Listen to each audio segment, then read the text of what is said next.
Manuel, Brent, Carrie, good to see you guys. Great to see you. It's our great pleasure to be here with you. What a ceremony you got over there. Yeah. What was going through your mind at that time? You know, for me, this is a culmination of many, many months of work. So it gives me a sense of pride that the work that we're doing here is meaningful. Carrie, I saw you were signing the document. Yes.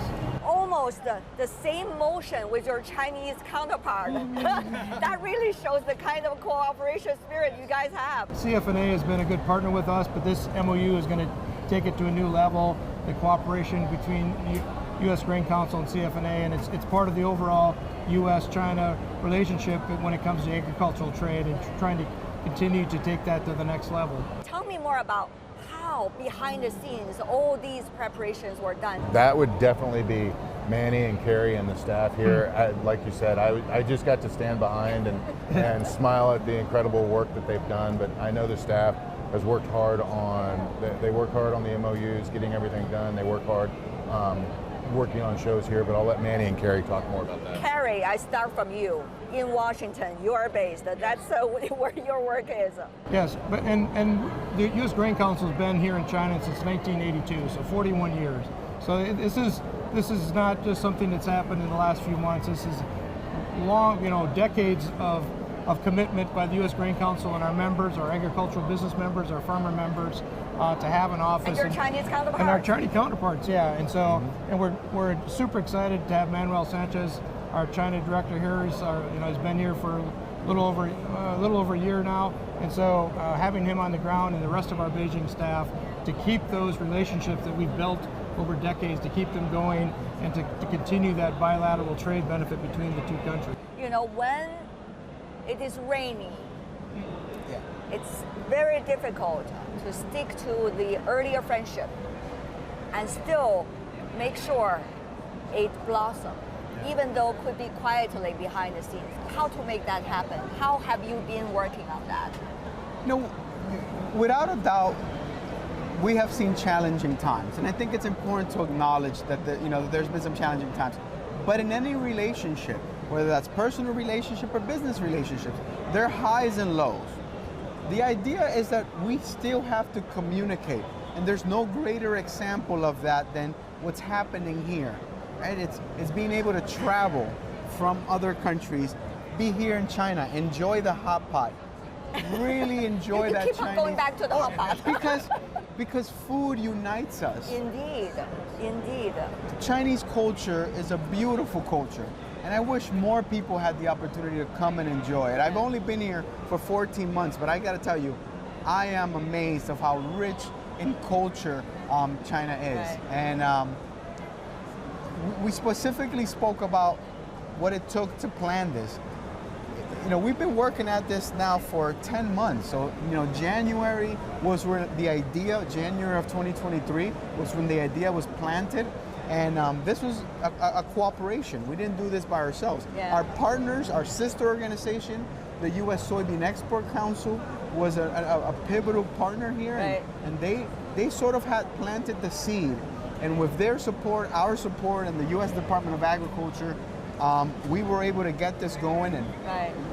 our delegation forms part of a wider delegation. Indeed. Representing 11 associations that are here in China to say, we support our customers, our number one customers, we're here, we stand with you. You talk about 10 months ago. If I remember right, 10 months ago was the great time.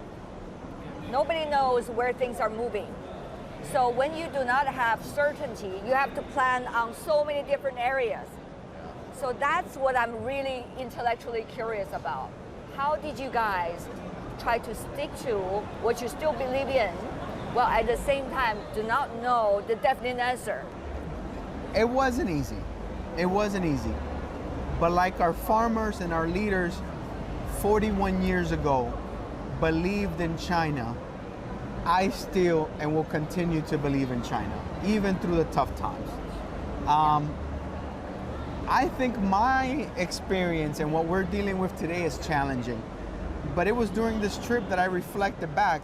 In 1982, it was a really tough time for farmers in America. The economy in rural America was very challenging. High interest rates, just a challenging economic times.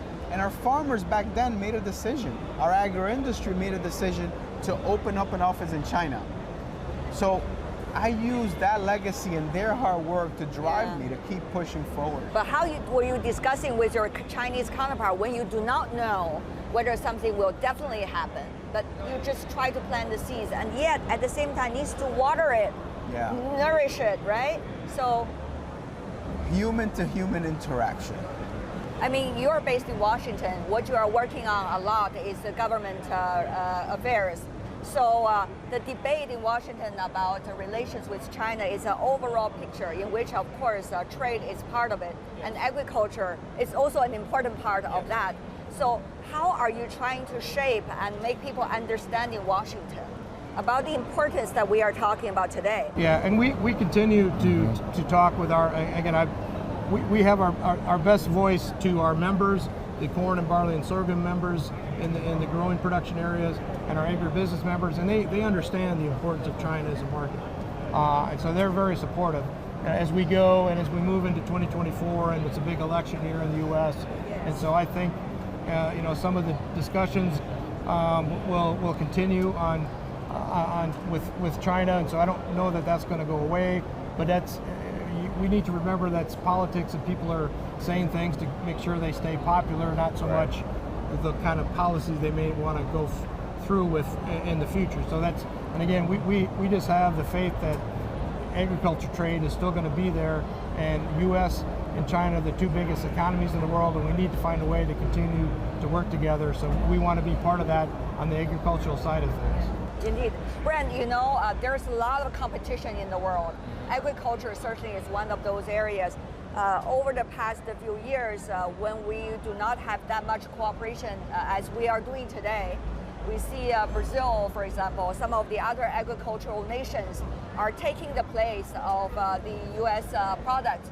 So how do you remain competitive when you do not have absolute certainty when it comes to politics? How do you, as an association? Well, I think you never have absolute certainty. There's always something that can happen, but that's where we just go back as an organization. The work that Carrie does in Washington, the work that Manny does here, it's those human-to-human contacts, it's those personal relationships that matter, that ultimately are going to be what helps us at the end of the day. So I liken it a little bit to farming, to be honest with you. So my slogan for the chairman's year is growing the future. And when I was looking at it and what farmers do and what Manny and Carrie do is we grow crops, we grow relationships, and it's not just plant the seed and then walk away with it. It's not just the handshake and then walk away from it. You have to continue to tend that crop from planting to harvest. You have to continue to nurture those relationships and support those relationships that are formed, and that's what it takes. It's that human-to-human connection. Indeed. And you are from Kansas. Yes. And you're from Minnesota. And you? Beijing Hukou. Beijing resident. And I say that, I'm a Beijing resident. I'm a proud Beijing resident. So I say it with pride. Right. Originally, where are you from? So home is Miami, Florida. And I'm originally from the Caribbean. I was born in the country by the name of the Dominican Republic. And now you're a Beijing citizen. Yes, absolutely. Okay. So we see a lot of local interactions between the two sides, China and the U.S. And we also see people to people very active these days. I was covering, the Flying Tigers and their family members, upcoming Philadelphia Orchestra. These guys are going to come also. At the same time, sister cities as well. So how do you see these kinds of, 4 decades, 5 decades tested people-to-people bonds? Carrie. There was a delegation of U.S. mayors from small cities in California. Yeah. California, there's even a group there from Minnesota, Indiana, Mississippi, Tennessee, and we've had lots of high-level government groups, delegations come. There's a ways to go, but things are looking on the bright side as we start to look at all these, what you're talking about, the Flying Tiger, and that celebration, the 103-year-old pilot who came here. So there is some sunshine coming through these clouds, I think. I see you guys talk to each other quite often. It seems that you're knowing the whole picture, everything around.